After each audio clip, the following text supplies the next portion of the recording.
Welcome to the Seller Roundtable e-commerce coaching and business strategies with Andy Arnott and Amy Wees. Dana, what do you do in terms of seasonality? Are you writing, crafting listings? Say for we got Christmas coming up here. Are you including any type of holiday themes in your listings? Do you update? Do clients come to you and say, "Hey, we want a holiday themed listing," things like that? If you're doing that, kind of, how are you doing that, and what are you doing there? Good question. So when it comes to seasonality, if I'll give you an example. And this I don't think there's specifically a right, wrong, good, bad. It's just what we do.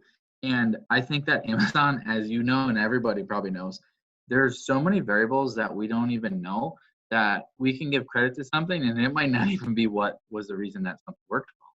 So for example, where there's a line I'll draw. So we'll run sales and have promotion codes, and we'll change out a bullet point here and there to run deals. If you want to do a Black Friday type thing, that's great. Where we kind of cross the line is where it would be like changing the listing for every season. So it's like a Father's Day sale on our product, and then a 4th of July sale. We wouldn't want to change it quite that drastically or that often in terms of running sales or what have you when it comes to the copy. But there is a little wiggle room to run deals and promotions and switch things up from time to time. That's how we roll with it.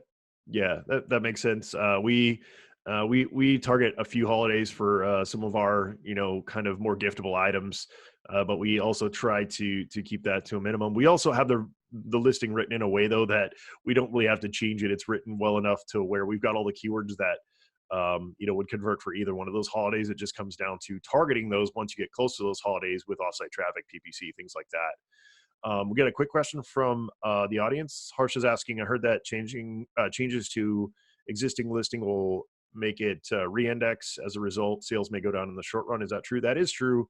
Harsh, it does take some time to settle. So, if you update a listing and, the next day your sales go down, we always like to say, give it like a week. Usually within a week, you'll know pretty solidly whether that was a positive change or a negative change. But as Dana mentioned before, there's so many different factors going on Amazon.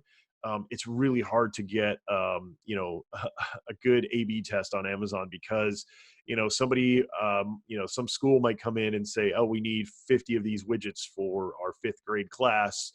And they order it. And then all of a sudden you got this massive order that you received, and you just updated your list. You're like, oh, that worked, So it's really, really hard to gauge that.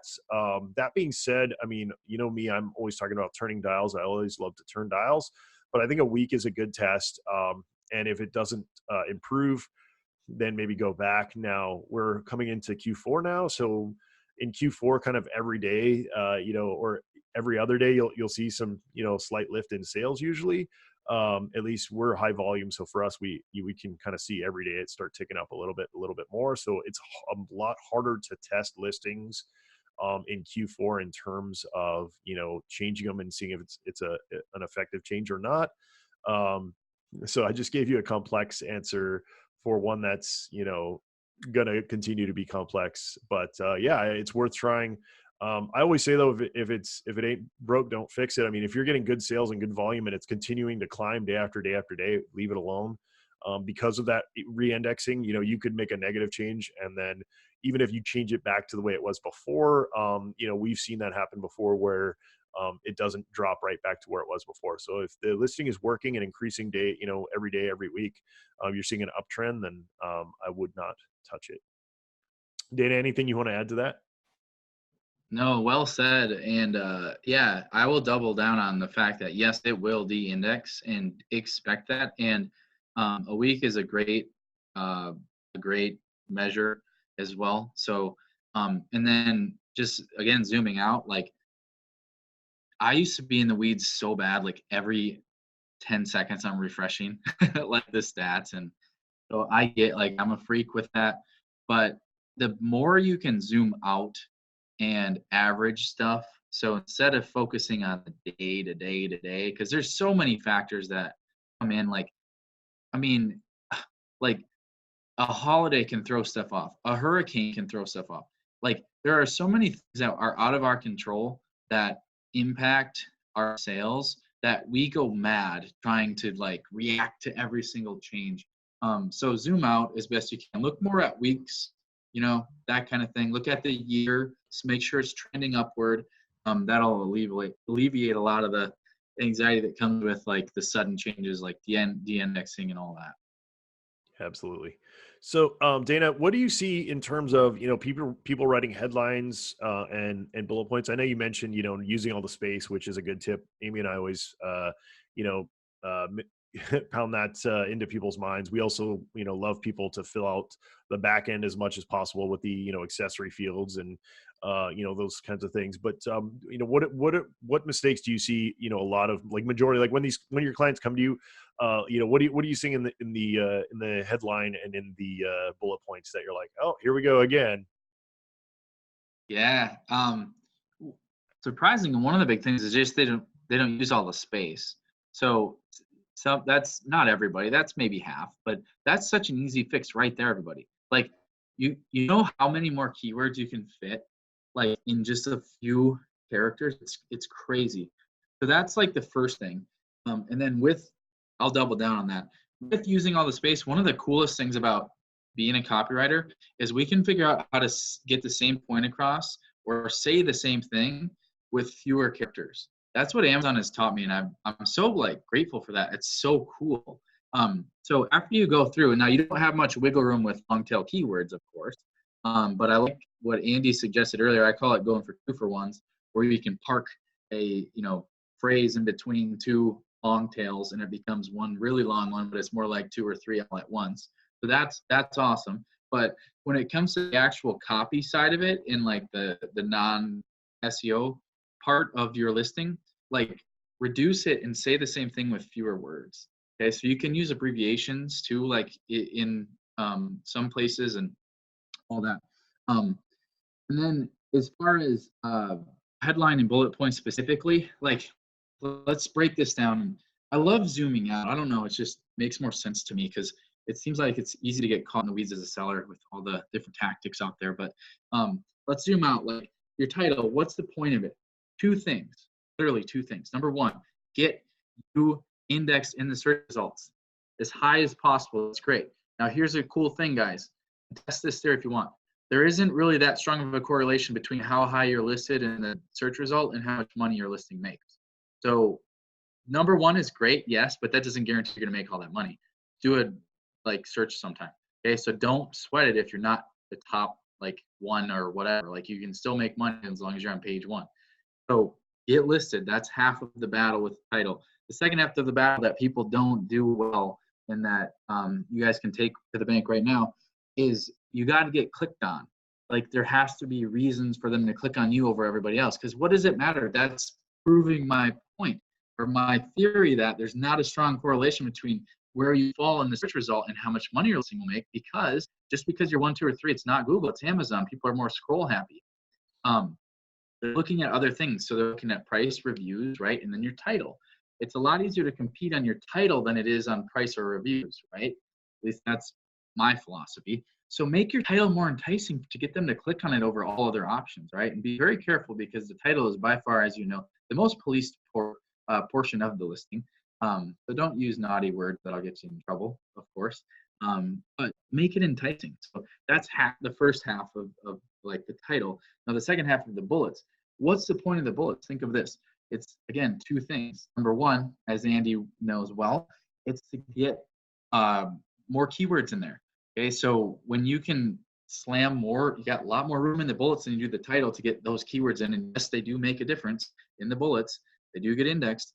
It's important to get those in there so you can get the search traffic and so that you give Amazon what it wants and your listing is appearing as relevant.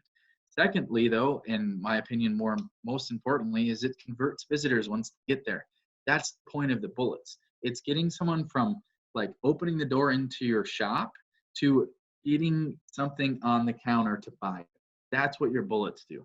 All right. So reasons to buy your product over all the other options on Amazon are hugely important for bullet points. And And again, it's a blend of SEO and copy. And hopefully that makes sense as to why or what we're doing on each of those pieces of the listing.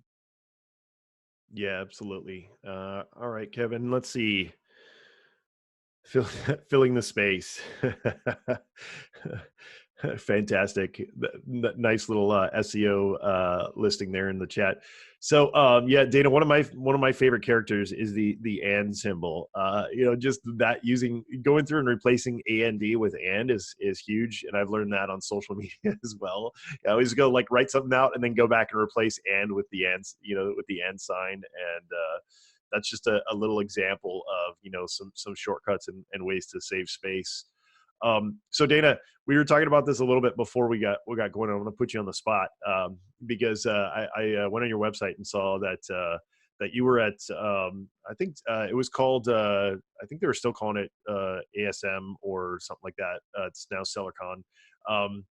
I forget what they used to call that conference, but anyway, I was there and I started seeing these funny straw hats, people wearing these funny straw hats. And back then I didn't know where they came from, what the reason was, but some people had them. And I want to say, I think it was on the last day, but I can't remember exactly. But can you fill me in on the backstory on that, kind of what happened, because it's pretty funny and interesting. And this is one of those things where I love when people, the old adage, when you get lemons, make lemonade. I would say you definitely made lemonade in that. It's like make something, make something out of that disappointment. But yeah, tell us that story. Oh man, how long is like the statute of limitations? Like, I think it might be up by now. I don't know. Yeah, maybe. Okay, so I'm so glad you brought that up. I actually kind of forgot about that. So, long story short, try to keep this as lighthearted and positive as possible. We all go through crap in business. We all get screwed over. That's part of the process. So, I did a barter. So I did a bunch of copywriting for these guys, and my barter was that I get to speak at their event in front of several thousand Amazon sellers, which is immensely valuable for me. So it was a win-win. Anyway, I did what I was supposed to do, and then like 4 days before the conference, I had my whole team, staff, everybody, tickets booked, all that. I get an email that I was cut from the speaking lineup with no explanation, nothing. And I'm like, oh, what? Like, how that? What? So long story short, I had already had 3,000 straw hats. I'm a farmer from Wisconsin, right? They were a prop that I was going to hand out to the audience, and my goal was I would have one on stage, and then I'd take a selfie. Be like 3,000 people in the crowd wearing a straw hat, and it'd be like a cool thing I could, I guess, post and make a bunch of noise and all that. A lot of fun. Right. So the hats were on the way. They're coming from Omaha, Nebraska, heading to Vegas to the Venetian Hotel. And we had non-refundable tickets. So we're like, okay, we're going to go anyway. And so, of course, we wanted to be as minimally disruptive as possible and keep it fun and all that. So we hired some people off the street in Vegas and put them in some event staff shirts, snuck them into the Venetian. And before the events happened, we didn't want to actually disrupt when the event was going on and that kind of thing. We wanted to kind of just keep it light. And so when everyone was lined up before, I think, whenever the doors opened, they're all lined up in the hall. And the hall is the hall. I mean, shoot, we can be in the hall. So we bombarded the line with all these hats and started just handing them out like crazy and just having all this fun. And 13 minutes, we got away with handing all these hats out before we got kicked out of there. And it was, from what I could see, everyone thought it was really fun. And anyway, we got our point across that the farmers are showing up. So where were you during all that madness? Were you in the line or? I don't remember. I think I don't know. I don't think I saw it in the line. I think I saw it like people wearing them like later on in the day. I don't remember seeing them in the line, but yeah, that's funny. Yeah, I remember. Yeah, there was a lot of kids that like took them home as souvenirs, and it was a lot of fun because I mean we're in Vegas, like straw farming hats. That is like what I mean. It is Vegas, but even still, that was a lot of fun. So Yeah, there you go. Yeah, that many people together wearing the straw hats was definitely something to notice. Cool. All right. Guys in the audience, if you have any last questions for Dana, please ask away. In the meantime, Dana, I know you have a bunch of books and things like that. Tell us where people can find you. The books that you've written. Anything that you want to let people know about. Yeah, so there's so much, you guys. I mean, we can get you down a wormhole if you want, but I think realistically, if this has resonated with you, I know I've only kind of scratched the surface here, but we do have. I just reopened my Amazon listing optimization service. So my team is now. We went on a couple-year hiatus, but we reopened it. I just finished a listing for Russell Brunson. And we are back chugging away on that. So you can go find more out at copywritingprofessor.com. She'll have a link for it. But if you want us to do Amazon listing optimization for your listings, we are available. It's not terribly cheap, but it is obviously worth it. So that'd be the best next step. Cool. All right. And then don't you have a new book out? Yeah. Oh man. So I don't think I go at my office.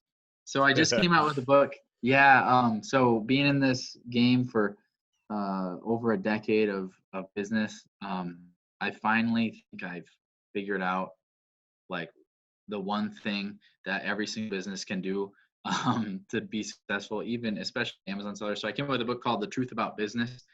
It's basically 13 years of business lessons and exactly what not to do. I think everybody talks about what to do, but it's like everything you shouldn't do. And then it shows how the top 1% actually play the game. So it's really cool. If you guys like being like zooming out and seeing the big picture, like I've tried to do so far, that's a really cool resource for it. It's called The Truth About Business. Cool. Awesome, Dana. All right. It looks like we don't have any questions. So we got let off easy today, Dana. Hey, thank you so much for coming on. And we'll be in touch. Thank you so much for being on the podcast. And guys, as you know, we are climbing the charts on the podcast. We are beating some of the big established podcasts that have been out for years. We really, really appreciate that, guys. I think part of the reason is because, we're sharing with you what, most people keep secret. We try to give you guys the best tips ever, without holding back. So really appreciate you guys. I know that you guys are subscribing and rating and sharing and doing all that stuff. And we really, really appreciate it. Thank you guys so much. Amy will be back next week, and we will probably hear some great stories from China. I can't wait for that. We got a lot of stuff in the works. Next year is going to be an epic year with all the stuff we've got in the works. So thank you guys so much, and we'll see you again next week, 1 p.m. Pacific time. Take care.